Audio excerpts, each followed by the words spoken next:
Hello everyone, welcome to the first class for Industrial Relations and Labor Law for EPFO. In this class, we shall discuss Industrial Relations and Labor Welfare theories. So, today's class will have three topics. First is the theories of industrial relations. Second will be the theories of labor welfare. And then the concepts of labor welfare.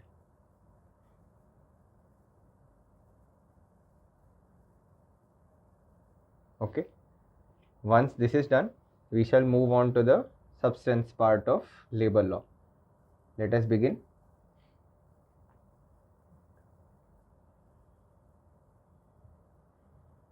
So, what are industrial relations?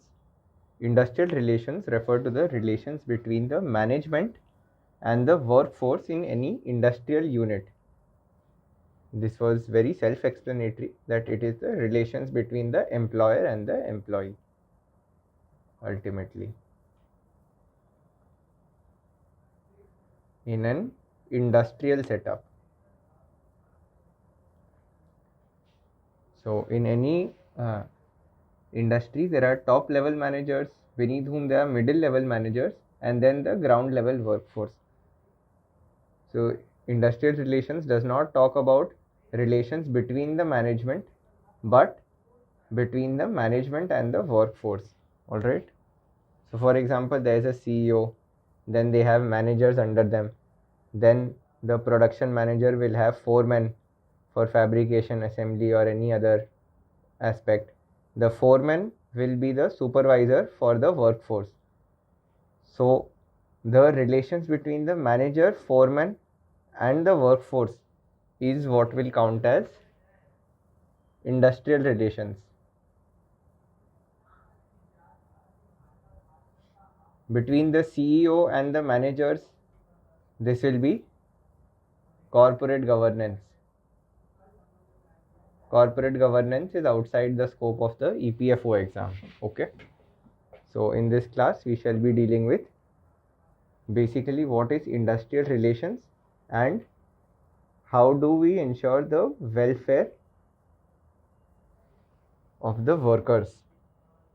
This is the core concern of the entire concept of industrial relations. Okay.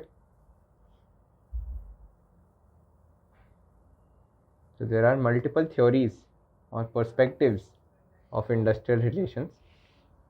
They can be alternately called either theories or perspectives. So if the question comes on either of these topics, you have to consider the theories that we will be discussing in this part of the class.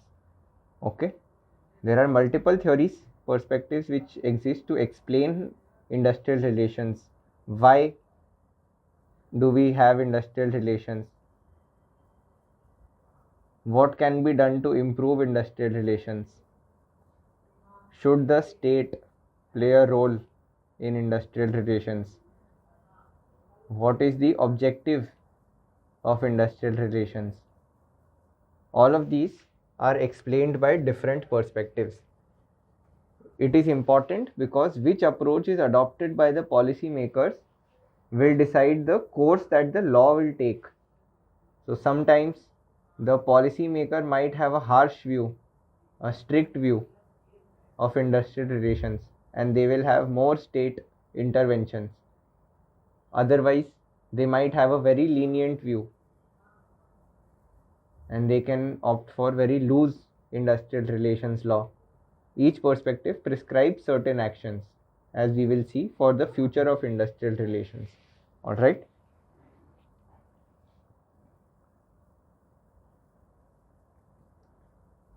So we will be discussing 6 perspectives on industrial relations: the unitary approach, the pluralistic approach, the Marxist approach, the systems approach, the Gandhian approach, and V.V. Giri's approach. Okay.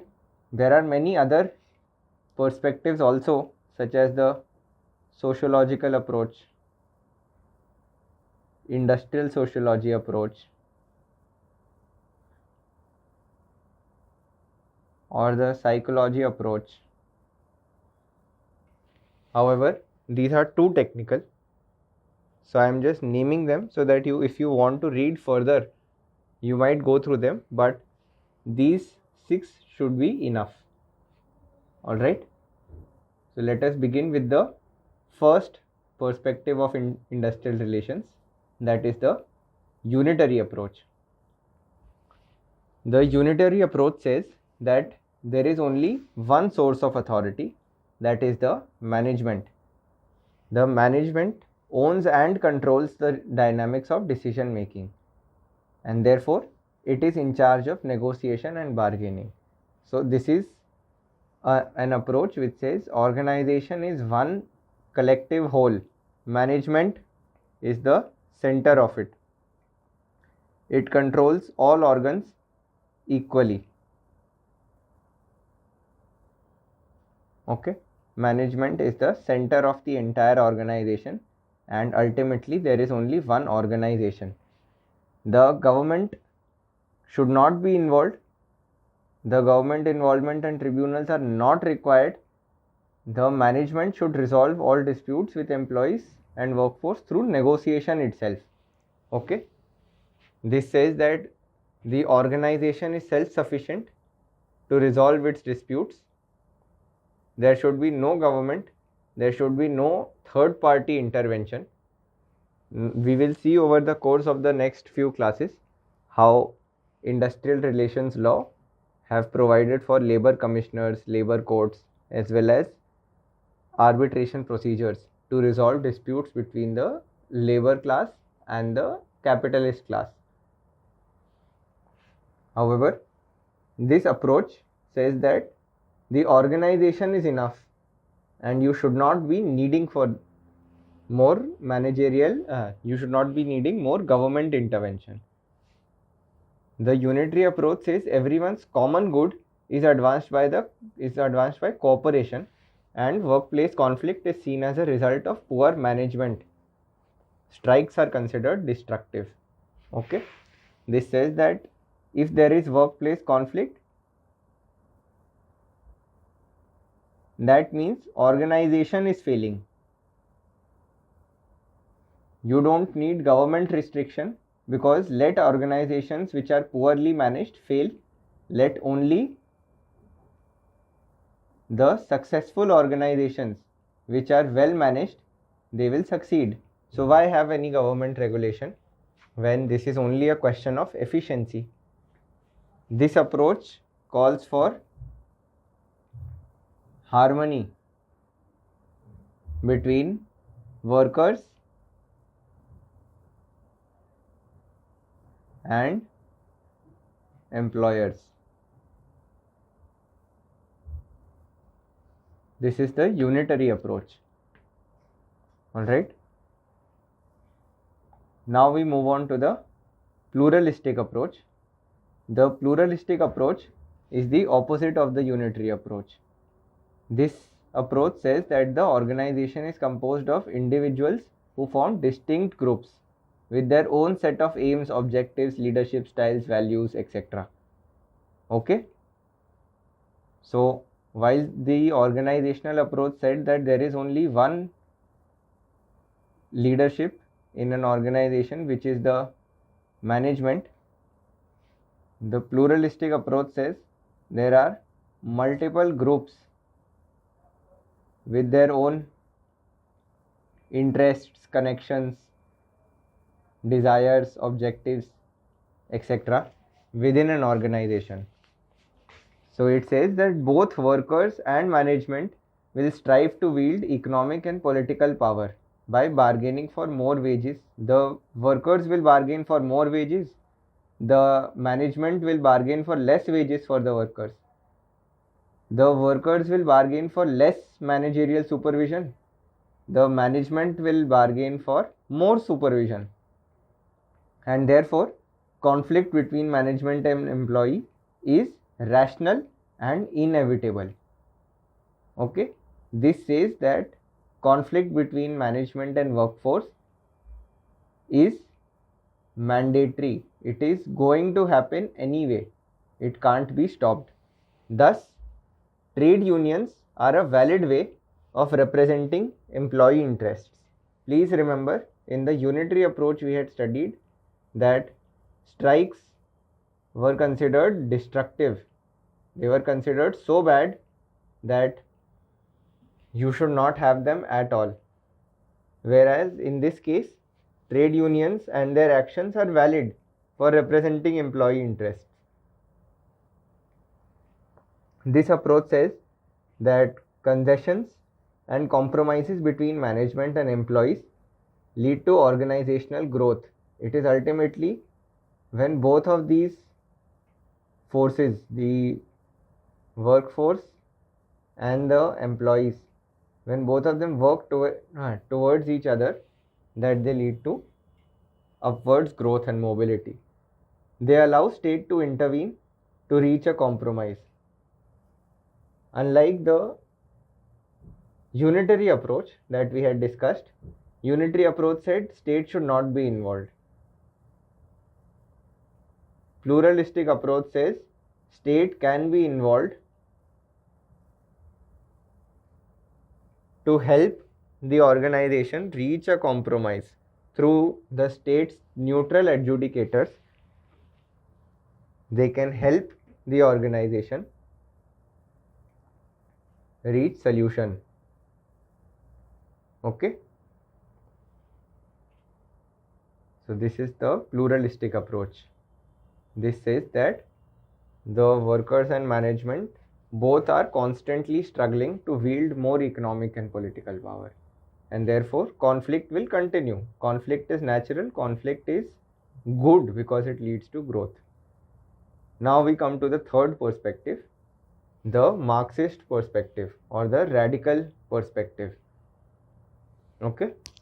The Marxists see industrial relations as a byproduct of the capitalist system, which incentivizes people only to seek profit.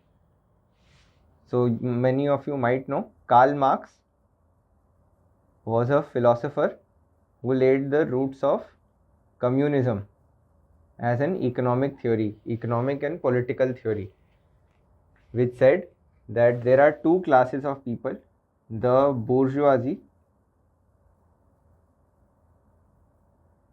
which are industrialists, capitalists, etc. They control the means of production. Means of production are controlled by the bourgeoisie, and then there is the proletariat, which is the working class, who work for the bourgeoisie, who are exploited by the bourgeoisie. So this is the Marxist view that industrial relations are a byproduct of the capitalist system and they incentivize people to only seek profit. Marxists see conflict between workers and management as inevitable. Pluralistic view also saw conflict as inevitable. However, they view it as a power struggle between those who control means of production and those who offer labor. So unlike the pluralistic approach, which said that both of these are struggling to wield more power, this is to control more power altogether, that either power will belong to the bourgeoisie or they will belong to the workers. Marxists view trade unions as a weapon in the hands of labor to bring revolutionary change. Strikes are inherently political tool for Marxists. They believe that strikes are one way to reach a revolution. Marxists view pluralists as a part of the capitalist system. They say that pluralists are not opposing the system as a whole. They are only seeking employee interests within an organization. State intervention is seen as a way to maintain the interests of the management.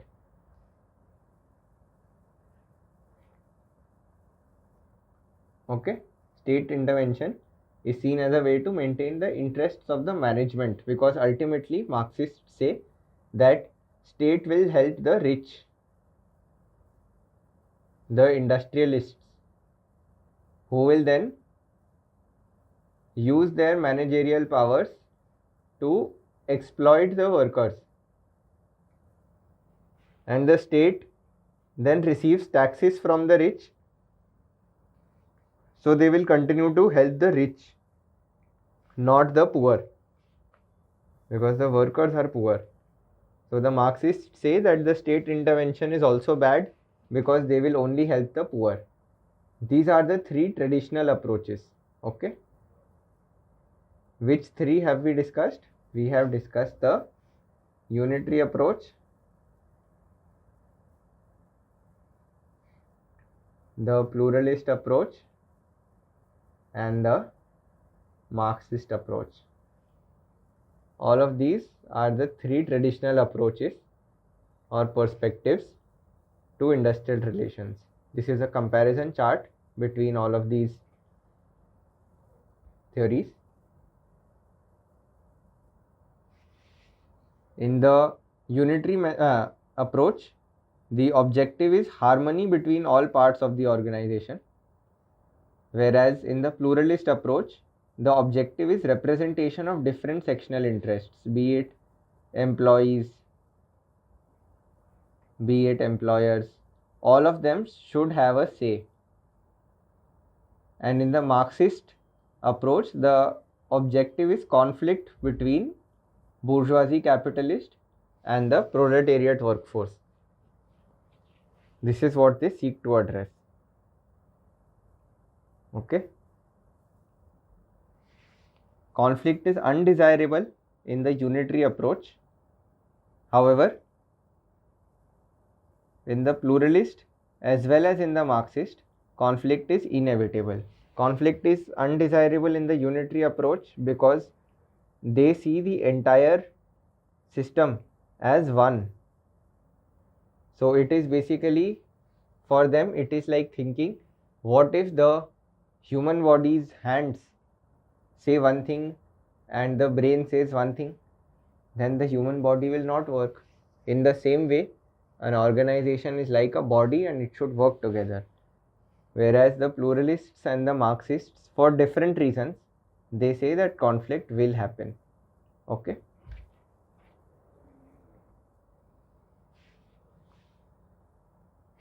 The focus of the unitary approach is only on organizational performance. The pluralist approach calls for employee protection, and the Marxist approach is focused on the larger system of opposing capitalism as a whole. In the unitary approach, management is legitimate authority. The pluralist approach says authority should be distributed between different sections because all of them have different interests. And Marxists say that management is against the workers. Their interests are irreconcilable and opposed to each other. Trade unions are undesirable in the unitary approach because they cause strikes which can be destructive for business, whereas trade unions are a legitimate way of representing employees in the pluralist approach. And in the Marxist approach, trade unions are important to oppose the exploitation of the capitalist class. Only through united action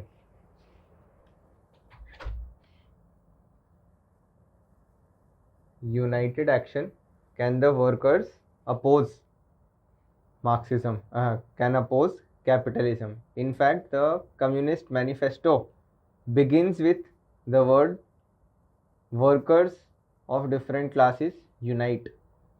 So that is what they call for, and trade unions are the best way to unite workers. State intervention is unnecessary according to unitary approach and undesirable according to Marxists, but for very different reasons. The unitary approach says state intervention will hamper the organization, whereas the capitalists say state intervention will not benefit the workers.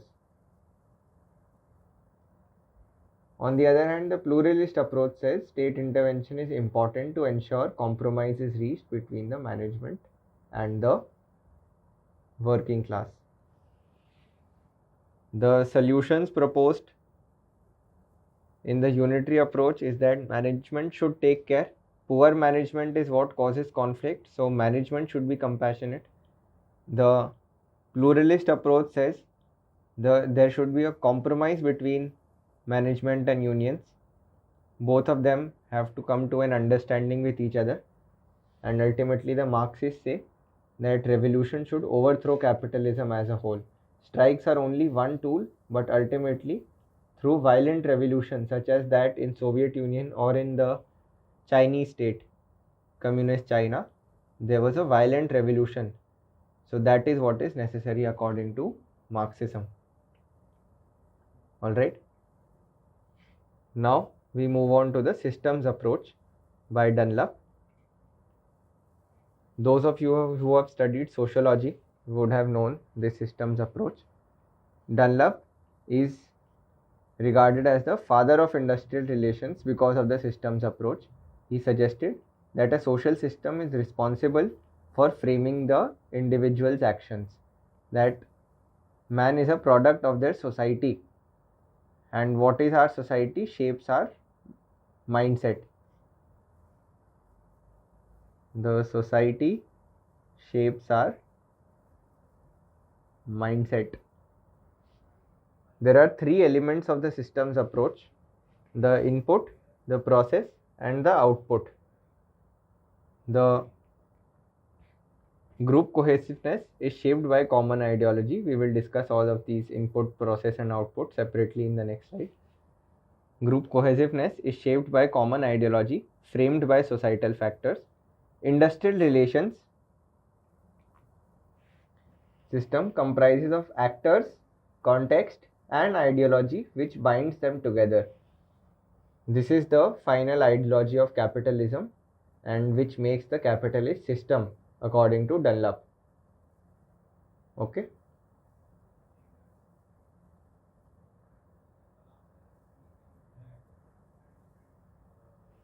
So the systems approach has actors, which means individuals or parties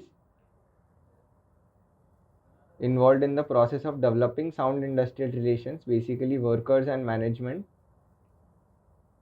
Individuals. So if you have a kind individual as your manager, you will have better relations. If you have unkind people or argumentative workers, you will have rough industrial relations. Then we come to the context. The context refers to the setup in which the actors perform their tasks. This includes industry, markets, technologies, and the labor union's power. Okay, for example, if it is a high demand market, let us say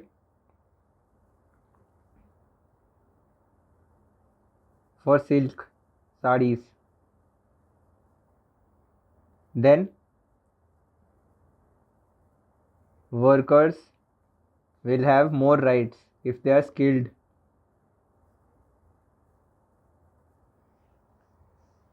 Then we come to or let us say semiconductors. The semiconductor workforce is very highly skilled and the demand is very high. So the workers have a lot of rights. They are one of the highest paid. Semiconductor engineers are very highly paid in lakhs of rupees. Then we come to technologies. Technologies basically mean what kind of technologies are required to produce the materials. For example, if there is easier method of automation, then the workers will have less rights. If surveillance through CCTV is possible, then workers have less autonomy. If there is handloom work or handicrafts, then workers will have more autonomy to work. The last is power in the labor unions. If there are, let us say, if there are 10 labor unions, each with 10% of the workforce, then everyone has less bargaining power. Whereas if there is only one labor union with 100% of the workforce, or let's say 90% of the workforce, then that's a very powerful labor union. It can negotiate effectively. Then we come to ideology. The similarity of ideas, mentality, belief shared by actors helps to blend the system. Okay, let us say everyone works for national unity. The workers also believe they are working for national unity, and the management also believes they are working for national unity. Sorry for that. We were at ideology, that if the workers and the management both have a shared belief, then this will help bring harmony in industrial relations. So this is the function, the industrial relations function that Dunlop gave, that industrial relations are a function of all of these 5 that we have discussed. They are represented in the equation. R is equal to function of A, which is actors, M, which is industry markets, T, which is technologies, P, which is labor unions power, and I, which is ideology. So R is equal to function of F of A, M, T, P, I. Okay, this is the systems approach by Dunlop.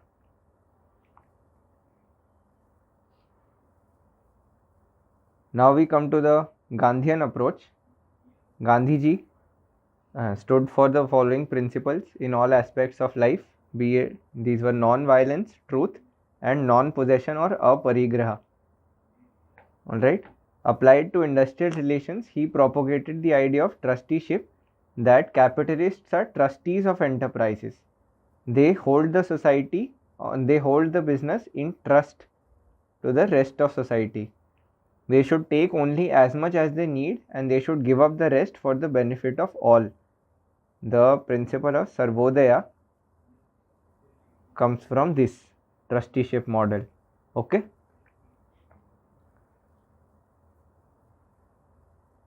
Gandhiji advocated for non-violent resolution of one's disputes.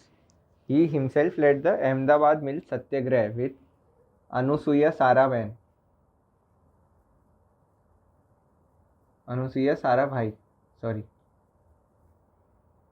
through fast unto death.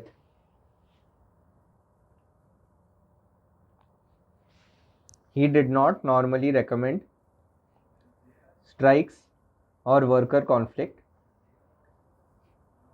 He opted for non-cooperation instead. However, he allowed strikes if and only if the cause was just and reasonable. Strikes should only happen if the capitalist fails to resolve their demands, and all workers should unanimously go on strike. There should be no compromise with the management later on. Otherwise, the strike will fail, according to him. So, unity in action was very important, according to Gandhiji. This is the trusteeship model of the Gandhian approach, that capitalists should work for the benefit of everyone. Now we come to V.V. Giri's approach. The late President of India, Shri V.V. Giri, was a veteran trade unionist. He was a major labor movement leader. He preferred collective bargaining over the state-led adjudication of labor disputes. He said that trade unions should have lots of power to bargain with the management. He promoted bipartite dispute resolution measures in all workplaces prior to any escalation to third-party adjudication. So he basically said that before running to the state, to the government for resolution of disputes, one should come to the management first and bargain collectively for your rights. This can result in better outcomes, according to V.V. Giri. Okay. These are the 6 approaches that we had for the theories of industrial relations. Now we come to the topic of labor welfare. What is labor welfare? Labor welfare refers to the efforts by employers to improve conditions of their workforce. It is an important dimension of industrial relations. It means adoption of measures to promote physical, social, psychological and general well-being of the working people. Safe working conditions, good environment for work such as cleanliness, painted walls, smelling nice, etc.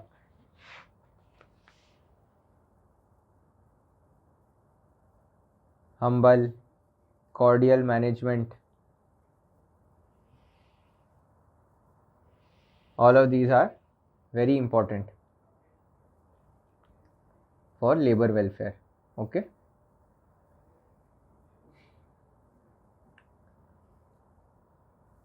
So there are different ways of labor welfare. First is the statutory labor welfare, which is enforceable by law, such as maternity benefits.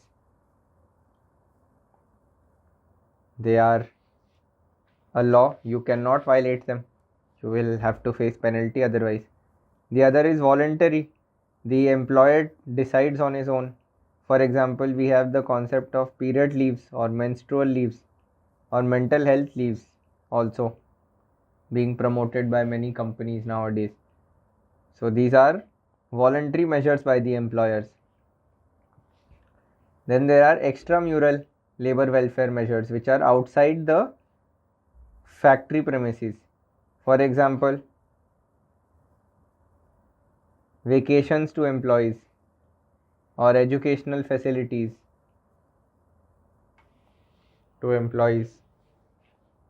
Then there are intramural labor welfare which is within the factory premises, such as restroom or canteen or dispensary, hospital, etc.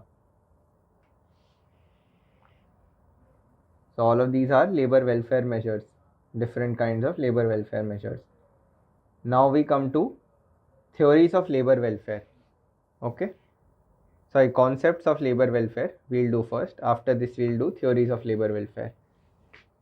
So these discuss why do people engage in labor welfare. Okay. Why should labor welfare happen? We'll be discussing these 6 concepts: commodity concept, machinery concept, charity concept, natural resource concept, citizenship concept and partnership concept. Let us begin.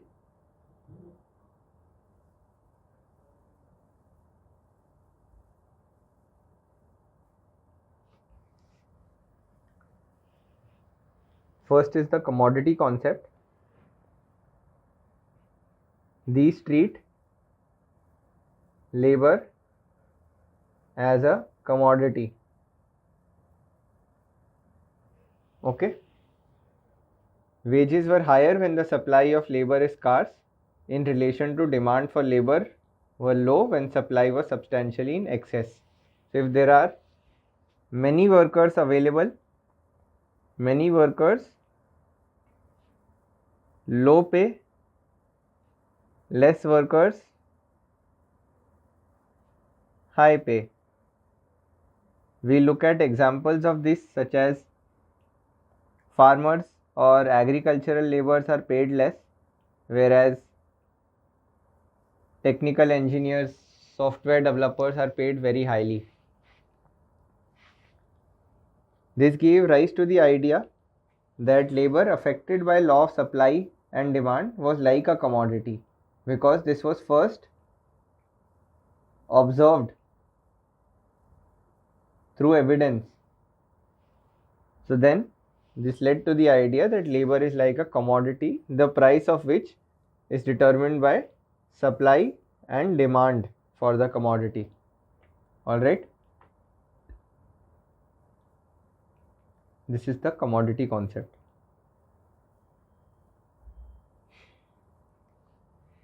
Next we come to the machinery concept.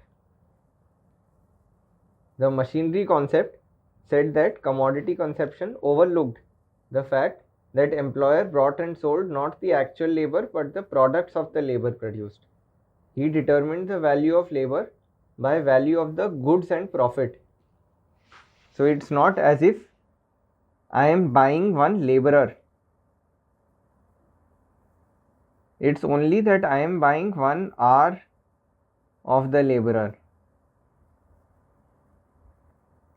and that depends on how productive is that 1 hour. Let's say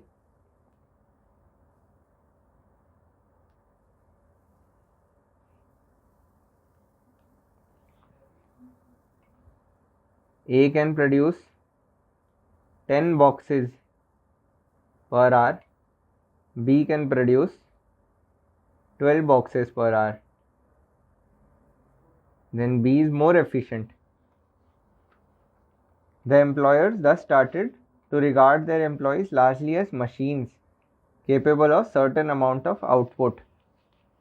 Just as we try to purchase machinery and plant with lowest direct outlay, so we can hire labor as cheaply as possible, and just as we try to keep a plant operating economically, we can use and discard human labor according to the machinery concept also. So this is the basic concept that the machinery concept says. You only need to maintain labor welfare till you need the labor. After that, you can discard them when they are not of use. Okay.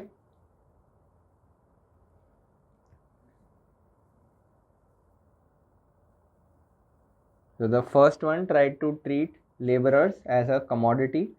The second one tried to treat laborers as a machine, that they will work for production and nothing more is required from the employer.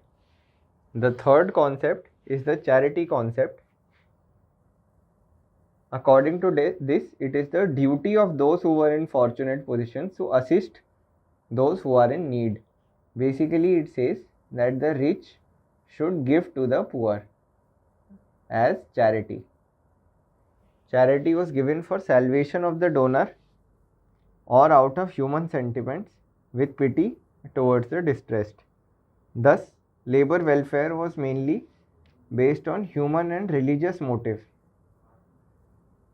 and social workers were conceived as kind-hearted people who devoted their efforts to care protection of the needy. So in this concept, labor welfare is a charity. Alright. In the first one, the commodity concept, labor welfare was not necessary. In the second one, labor welfare was necessary only to maintain the labor.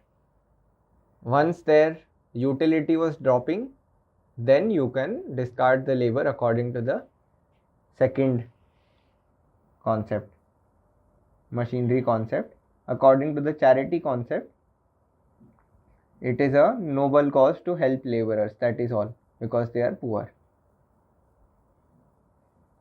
Then we come to the natural resource concept. The natural resource concept conceives labor as natural resources which the state should protect, just like the state protects its rivers, forests, etc. State should also protect its labor. This has been very important way of thinking for many policy economists. Out of this conception came child labor laws, restriction on hours of women workers, workmen compensation, etc. Because the state thought that you need to protect the labor resources of the nation.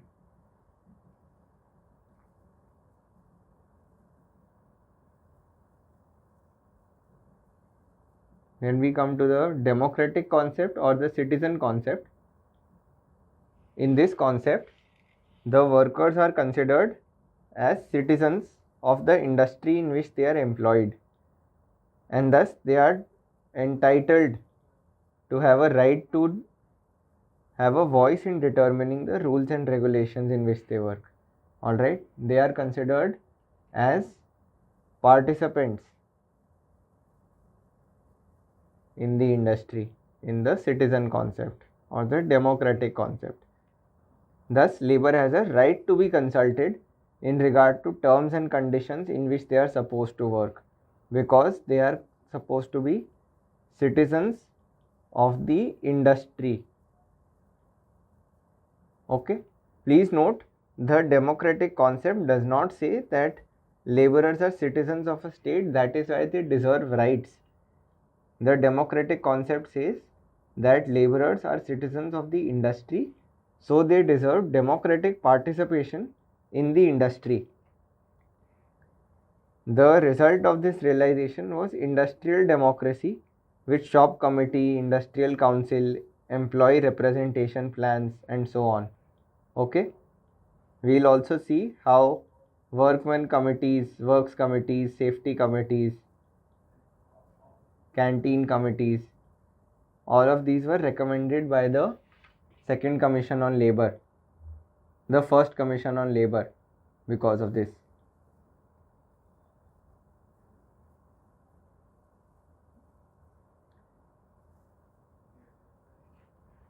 Now we come to the partnership concept. The partnership concept says that partnership relationships imply mutual responsibilities as well as sharing of fruits of joint endeavors. The earliest efforts were fostering stock ownership plans. Recently, profit sharing has come into prominence. Basically, if the organization succeeds, workers should get a bonus or a share in profits. Alright. Some argue that partnership concept is fallacious or false, as there can be no mutuality of interest between owner who is seeking large profits and workers who desire high wages. So some people, we saw the pluralistic view says that owners and workers have different interests. The Marxists say they have opposite interests, whereas the unitary approach says owners and the workers have the same goal ultimately. So the partnership concept says that you are partners in the organization and you should work together for the success of the organization. Okay.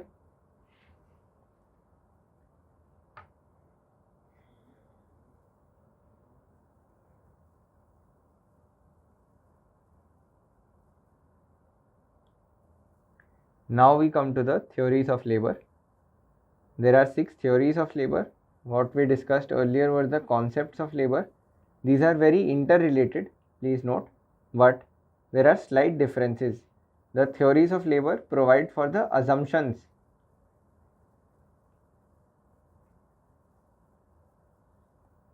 They say that labor welfare is already happening. But why is it happening? Is the question that the theories of labor welfare try to answer. Unlike the concepts of labor welfare, which said, should labor welfare happen at all? The theories only provide justifications or reasons. Okay. While the concepts provided for questions on whether or not they should happen, the theories of labor welfare provide for reasons on whether they should happen. There are 6 theories that we will discuss. The police theory, the religion theory, the philanthropic theory, the trusteeship theory, the placating theory, and the functional theory. Alright, we will discuss these 6 theories of labor welfare. and then we'll move to the previous year questions.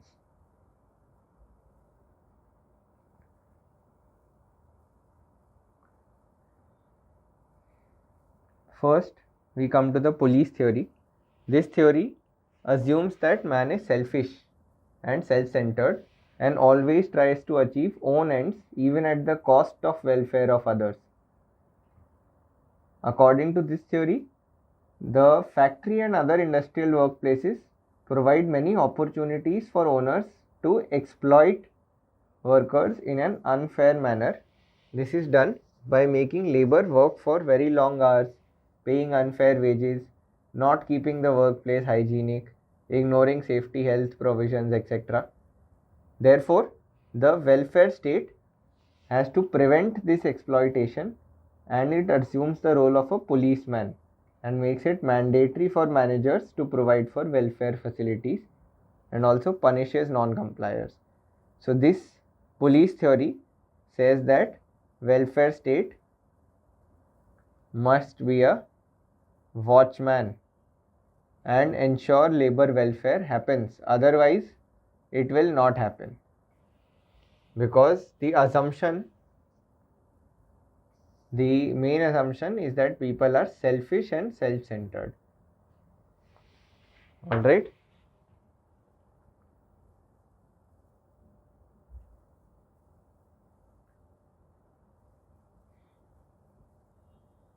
Then we come to the second theory, which is the religion theory. The religion theory consists of two aspects, investment and atonement. The investment aspect states that fruits of today's deeds will be reaped tomorrow. आप जैसी करनी वैसी भरनी, you might have heard. Therefore, any action is treated as an investment, and inspired by this aspect, some employers plan and organize canteens and creches. Basically, you can be a good employer, and this will help you in the long term or in the next life. The atonement aspect of religion theory says that current disabilities of an individual are outcomes of sins committed by him or her previously.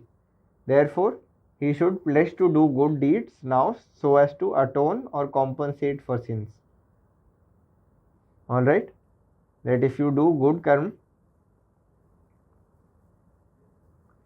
you will be better later.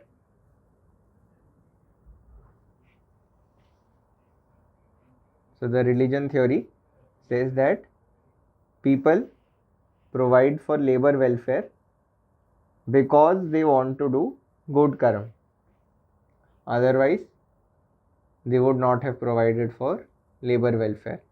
This is what the religion theory says.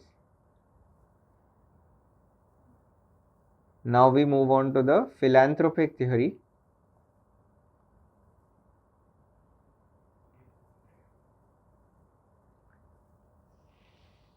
Philanthropy refers to the affection for mankind. It is basically the idea that rich people provide for charity. This theory of labor welfare refers to provision of good working conditions, creches, canteen, drinking water facilities to remove the disabilities of the workers. This says that human misery should be resolved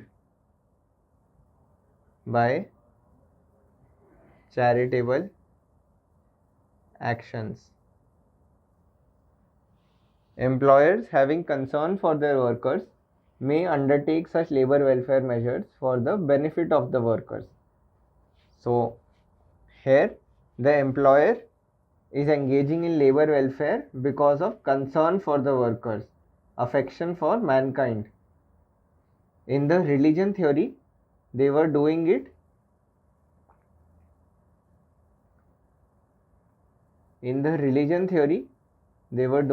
for good karma later on, but in the philanthropic theory, they are doing it for good well-being of employees. Okay, this is the main difference. We move on to the fourth one, the trusteeship theory. This theory we will see is Gandhian in origin. The trusteeship theory is also called paternalistic theory of labor welfare. According to this theory, employer of the or the industrialist holds the total industrial estate, profits and properties in trust. Workers are also not able to take care of themselves for reason of lack of education, low wages, etc. The employer should provide well-being of the workers out of funds that are in their control, because they are the trustees who have been entrusted with responsibility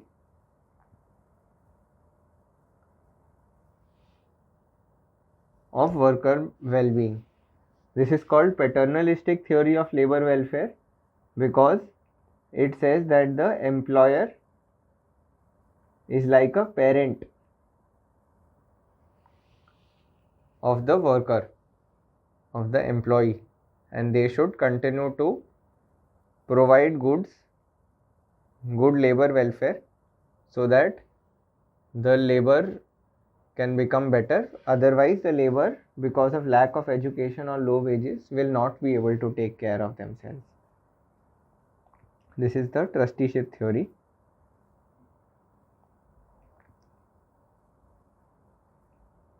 Then we come to the placating theory.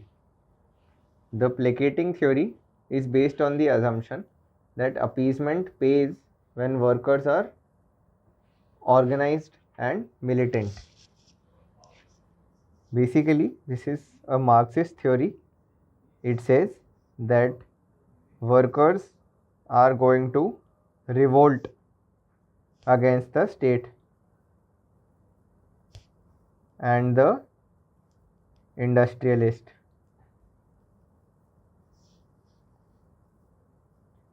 The worker shall revolt against industrialist. Therefore, industrialist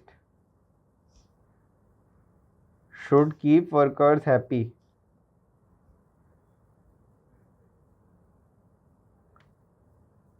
In order to prevent any rebellion. The workers' demand for higher wages and better working conditions cannot be left unattended. Therefore, some welfare measures need to be taken so as to bring peace. This is what the Marxists say, that labor welfare is only appeasement. Appeasement is to please someone, to make them happier and to prevent any discomfort to that person. Okay. Labor welfare is appeasement according to the placating theory. Placating itself means appeasement or to pacify. Then we come to the functional theory. The functional theory is also called the efficiency theory of labor welfare. It states that welfare facilities are provided so as to make workers more efficient. We also discussed something similar in the machinery concept, that you help the laborers till they are of utility. The workers will efficiently work if they are treated kindly, if they are provided with clean and safe working conditions, good canteens, etc. Welfare work is a method of securing, preserving and increasing the efficiency of labor, because this way the workers will not leave, will work hard.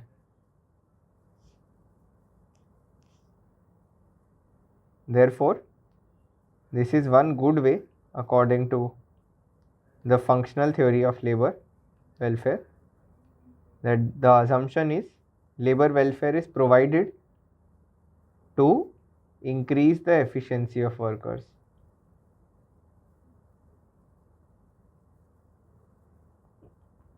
Alright, these were the 6 theories of labor welfare.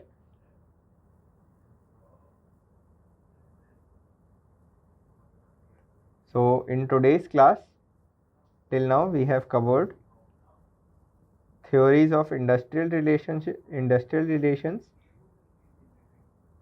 theories of labor welfare, and concepts of labor welfare. Okay, there were 6 theories, 6 concepts, and 6 theories of labor welfare also. Please remember there are more theories of industrial relations, but because of the technical nature of the other 6, I have not covered them so far. Now let's come to the previous year questions.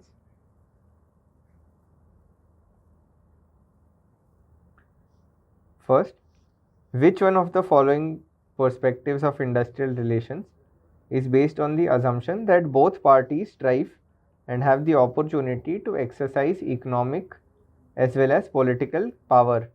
Economic power is wages and benefits, and political power is control. So, which of the following perspectives says that is based on the assumption that both parties strive to exercise economic and political power? A. Pluralistic perspective, B. Unitary perspective, C. Radical perspective, and D. Trusteeship perspective. Let us see. The trusteeship perspective said that the employers hold in trust. There is nothing about striving or struggling to exercise power. In this, all power is entrusted. So, this can't be the answer. The radical perspective said this is a power struggle. Radical perspective is the Marxist perspective. Okay. Power struggle, which is political in nature. Marxists don't talk about economic power. For them, economic power is only a way for political power. And they mean political in the large sense, the capitalism sense, not the organizational sense. The unitary perspective does not have both parties. It only has one party which has power, the management.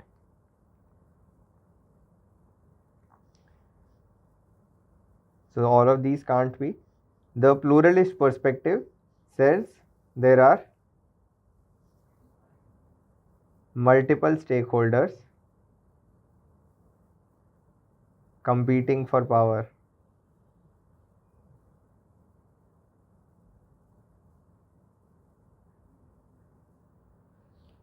Both economic and political. Economic is less or more wages, and political is supervision or control. Alright, so the answer is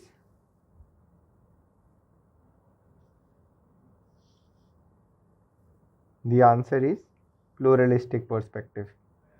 Okay, we move to the next PYQ.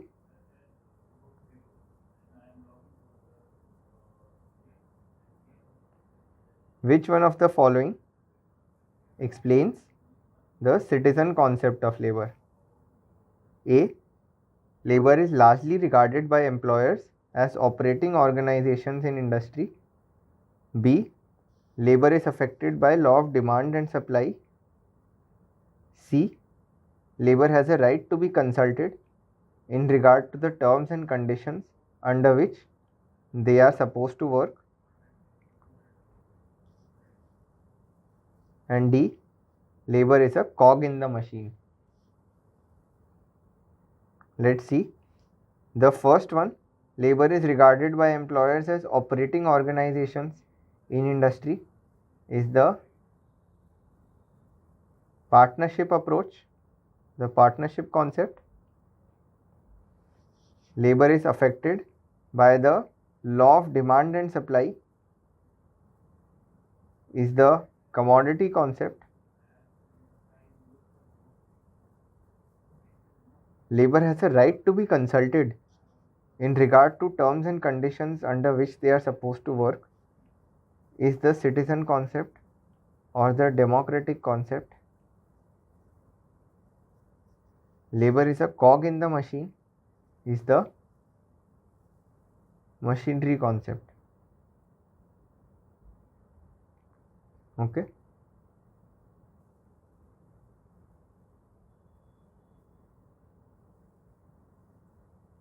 The answer is C. Labor has a right to be consulted in regard to terms and conditions in which they are supposed to work.